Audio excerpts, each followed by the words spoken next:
বাজারে আসতে শুরু করেছে বড় মৌসুমের নতুন চাল। এর প্রভাব পড়েছে দামে। দিনাজপুরে চালের বাজার কমতে শুরু করেছে। সব ধরনের নতুন চালের প্রতি বস্তায় 400 থেকে 500 টাকা পর্যন্ত দাম কমেছে, অর্থাৎ কেজিতে কমেছে 8 থেকে 10 টাকা। চালের দাম কমায় স্বস্তি প্রকাশ করেছেন ক্রেতারা।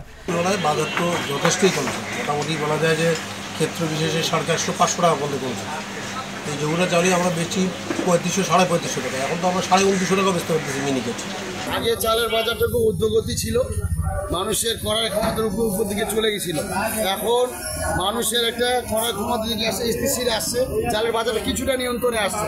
বাহাদুর বাজারের পাইকারি চালের ব্যবসায়ী এরশাদ আলী ও আশরাফ আলী ছুটু বলেন, 10 থেকে 15 দিন আগেও 50 কেজির বস্তা জিরাশাইল চাল বিক্রি হয়েছে 3500 থেকে 3550 টাকা, বিআর 28 জাতের চাল 3200 থেকে 3250 টাকা এবং সম্পা চাল 3300 টাকায়।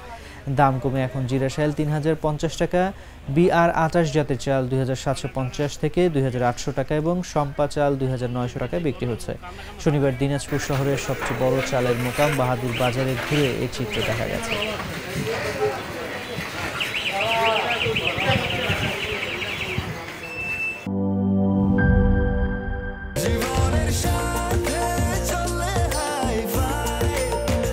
স্বাস্থ্যকর অল টাইম ফ্যামিলি কেক, সব সময় অল টাইম হেলদি লাইফ।